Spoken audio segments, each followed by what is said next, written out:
berdoa? Baik, sebelum pembelajaran memulai, selanjutnya kita berdoa lebih dari berdoa untuk keyakinan masing-masing dimulai. Doa dapat diambil. Selamat pagi anak-anak. Pagi, Ibu. Gimana kabar kalian hari ini? baik. Alhamdulillah, baik semua ya. Ya, Bu. Sebelumnya Ibu akan mengabsen kalian terlebih dahulu. Mega ada? Hadir, Bu. Ella? Hadir, Bu. Oke, berarti hadir semua ya? Iya, Bu. Di sini Ibu akan menunjukkan sebuah foto di mana kalian harus menebaknya ya. Kira-kira foto apa sih? Nah, ada yang tahu nggak ini foto apa? Lumut. Ya, benar sekali. Ini adalah foto lumut. Nah, ada yang tahu nggak pada pembelajaran kali ini kita akan membahas materi apa? Ya, kita akan membahas materi tentang lumut. Nah, ngomong-ngomong tentang lumut nih, Ibu mau menceritakan pengalaman Ibu. Ibu kira itu ya, lumut itu hanya terdiri dari satu macam. Ternyata lumut itu terdiri dari banyak macam jenisnya. Ibu mengetahui ini karena pada saat waktu kuliah, Ibu ada praktikum. Kemudian Ibu disuruh untuk mencari jenis-jenis lumut. Ternyata lumut itu banyak ya keanekaragamannya, bukan hanya satu macam saja. Dalam proses pembelajaran kali ini, ada pun tujuan pembelajaran yang dicapai yaitu melalui video YouTube, diskusi, dan pengamatan sederhana, peserta didik dapat menganalisis klasifikasi tumbuhan lumut ke dalam 3 kelas biopita. Kemudian Ibu akan menjelaskan secara garis besar cakupan materi yang akan kita bahas beberapa jam ke depan. Lumut atau biopita adalah sebuah divisi tumbuhan yang hidup di darat.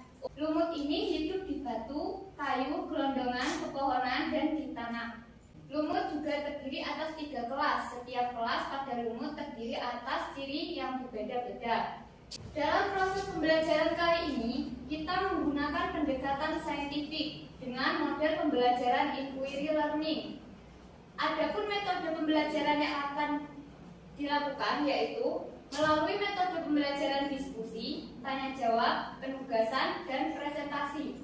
Nah, pada tahap yang pertama, kalian akan disajikan sebuah fenomena di mana di sini Ibu akan menayangkan sebuah foto dan video untuk merangsang stimulus kalian. Kemudian tahap 2 yaitu observasi di mana kalian akan mempelajari keanekaragaman biopita dari berbagai sumber. Kemudian tahap yang ketiga yaitu perumusan masalah di mana kalian akan merumuskan sebuah pertanyaan yang masih kalian belum pahami. Kemudian tahap yang keempat yaitu pengajuan hipotesis di mana kalian akan mengajukan sebuah dugaan atau kemungkinan beserta penalaran mengenai keanekaragaman biopita. Kemudian tahap yang kelima yaitu pengumpulan data. Di tahap pengumpulan data ini kalian akan mengamati tumbuhan lumut di sekitar sekolah. Kemudian kalian akan mengisi data webstock. Di tahap yang keenam yaitu analisis data, di mana kalian akan menganalisis data yang kalian sudah buat. Dan di tahap yang ketujuh yaitu perumusan kesimpulan, di mana kalian akan merumuskan suatu kesimpulan mengenai data webstock yang kalian buat. Adapun teknik penilaian yang akan dinilai yaitu pada aspek sikap melalui observasi dan aspek pengetahuan atau kognitif, tes tulis, keterampilan atau psikomotorik, unjuk kerja. Nah, adapun webstock keanekaragaman biopita yang akan kalian buat yaitu mengenai gambar keanekaragaman biopita beserta gambar tangannya, klasifikasinya bagaimana, kemudian deskripsi morfologinya bagaimana. Mungkin ada yang ditanyakan terlebih dahulu. Baik, Ibu lanjutkan ya. Sekarang kita sampai pada kegiatan inti, mana kalian akan ditayangkan sebuah video dan foto. Silakan dicermati dengan baik ya. Bisa kalian lihat di video tersebut banyak macam jenis bryophyta. Nah, bisa kalian lihat. Nah, setelah penayangan video tadi, Ibu akan menayangkan sebuah gambar juga. Bisa kalian lihat gambarnya? Bisa, Bu. Ya. Dari penjelasan mengenai video dan gambar yang tadi Ibu tayangkan, apakah ada tumbuhan lumut yang sama persis seperti gambar tadi di sekitar lingkungan kalian? Ada, Bu. Lumut apa contohnya? Lumut daun, lumut tanduk. Ya, ternyata banyak ya keanekaragaman lumut itu. Nah, di sini selanjutnya kalian akan dibagi menjadi beberapa kelompok. Di sini Ibu sudah membagi nama-nama kalian beserta kelompoknya. Bisa kalian lihat? Bisa. Nah, kelompok 1 terdiri atas Mega, Ella dengan Eva. Kemudian kelompok 2 Umi, Adinda dengan Rufdi. Nama yang Ibu bold itu merupakan ketua kelompoknya. Di sini paham anak-anak? Paham, Bu. Oke, kalau sudah paham Ibu lanjut ya. Nah, sekarang sudah berkumpul dengan kelompoknya masing-masing ya. Sudah. Selanjutnya, silakan kepada masing-masing kelompok untuk mempelajari keanekaragaman bryophyta pada tingkatan kelas melalui berbagai sumber, baik dari internet, buku, atau e-modul. Ibu kasih waktu selama 20 menit, dimulai dari sekarang.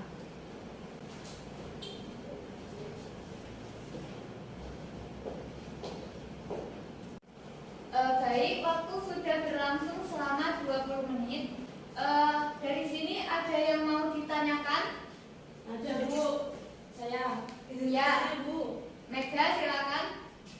Saya ingin bertanya, apakah workbook yang sudah dibuat teman satu kelompok dan satu kelas dapat dikelompokkan menjadi 3 klasis? Terima kasih. Ya. Ibu tampung dulu ya. Iya, Bu. Silakan. Ya.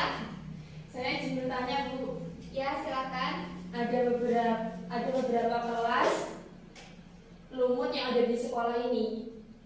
Ya. Sekarang Ibu akan menjawab pertanyaan dari Mega terlebih dahulu. Sebelum Ibu menjawab pertanyaan, ada lagi yang ingin bertanya mungkin? Ada. Oke, Ibu akan menjawab pertanyaan dari Mega ya. Nah, jawabannya iya. Workbook nanti yang sudah dibuat baik dari teman satu kelompok atau kelas dapat dikelompokkan dalam 3 klasis, yaitu kelas hepatikoksida atau lumut hati, anthoceroxida atau lumut tanduk, serta bioksida atau lumut daun berdasarkan lingkungan di sekitar sekolah. Kemudian dilanjut dengan pertanyaannya Mbak Dea ya. Ya. Nah, jawabannya setelah nanti kalian mengamati keanekaragaman bryophyta, kalian akan tahu ada beberapa klasis bryophyta yang ada di lingkungan sekolah. Contohnya, seperti yang tadi Ibu jelaskan, yaitu kelas hepatikoksida atau lumut hati, anthoceroxida atau lumut tanduk, serta bioksida atau lumut daun. Apakah sudah jelas jawaban dari Ibu? Sudah, Bu. Oke, baik. Ibu lanjut ya. Selanjutnya silakan kepada peserta didik untuk mengajukan suatu hipotesis untuk dapat mengidentifikasi tumbuhan lumut masuk kelompok klasis berdasarkan ciri morfologinya. Silakan. Ibu kasih waktu selama 10 menit. Nah, sudah selesai semuanya? Sudah. Oke, selanjutnya setelah kalian mengajukan hipotesis tersebut, silakan kalian mengamati berbagai macam bryophyta yang ada di sekitar sekolah sambil mengisi data workbook. Kemudian, ketua kelompok mengumpulkan data workbook yang sudah selesai. Ini Ibu bagikan ya data workbooknya. Setelah ini, silakan kalian mengamati keanekaragaman bryophyta di sekitar sekolah. Ya, silakan. Ibu kasih waktu selama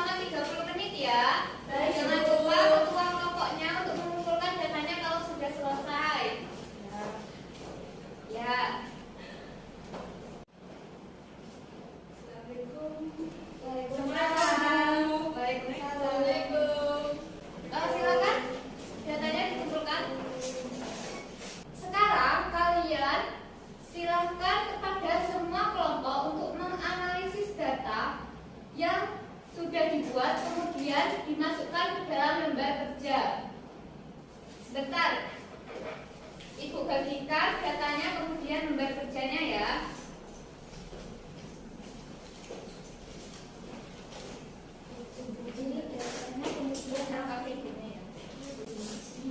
Nah, silakan dimasukkan ke dalam LKPD-nya ya. Ibu beri waktu selama 10 menit. Nah, selanjutnya silakan kepada semua kelompok untuk merumuskan suatu kesimpulan berdasarkan data yang telah kalian analisis. Kemudian silakan mempresentasikan dalam bentuk PowerPoint. Ibu kasih waktu selama 10 menit ya. Nah, sekarang Ibu akan memanggil kelompok 1. Silakan ketua kelompoknya untuk mempresentasikan hasil PowerPoint-nya. Baik, sebelumnya Assalamualaikum warahmatullahi wabarakatuh. Waalaikumsalam warahmatullahi wabarakatuh.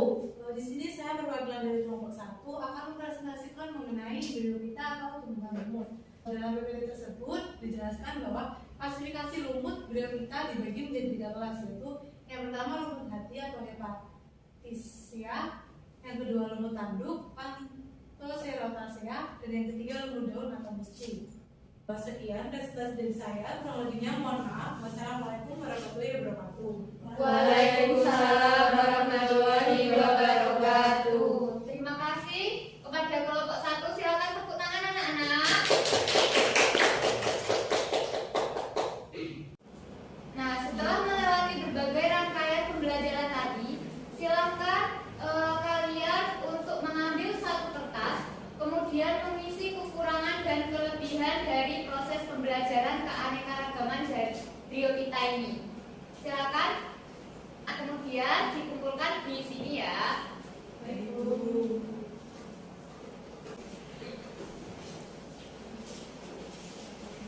Nah, dari rangkaian pembelajaran hari ini, apakah ada yang perlu ditanyakan anak-anak? Saya Bu. Ya, silakan. Saya mau bertanya, apakah tumbuhan lumut itu dapat beregenerasi? Ada yang bisa membantu menjawab? Saya Bu. Ya. Ya Bu, bisa. Ya, jawabannya bisa. Tumbuhan lumut yang sehari-hari tampak dengan perawatan berwarna hijau adalah bagian dari generasi atau fase gametofit, yang mana pada fase ini tumbuhan lumut ini berperan dalam menghasilkan gamet. Bentuk dalam generasi gametofit ini lebih sering kita jumpai karena lebih dominan dan mempunyai masa hidup yang lebih lama jika dibandingkan generasi sporofitnya. Apakah sudah jelas, Ella? Jelas Bu. Ya. Nah, dari hasil kerja kelompok kalian, hasil kerja kalian itu sudah baik. Akan tetapi masih ada beberapa ciri morfologi lumut yang belum kalian sebutkan. Untuk keseluruhannya sudah baik. Nah, di sini Ibu akan menjelaskan sedikit mengenai tumbuhan lumut, yaitu biopita, di mana tumbuhan lumut ini diklasifikasikan menjadi 3 kelas, yaitu lumut daun atau Bryopsida, lumut hati Hepaticopsida, dan lumut tanduk atau Xeropsida. Nah, selanjutnya untuk minggu depan silakan kalian mempelajari mengenai peranan lumut dan siklus hidup lumut. Kemudian minggu depannya lagi kita penilaian harian ya. Ya Bu. Oke, sudah tidak ada yang ditanyakan? Tidak.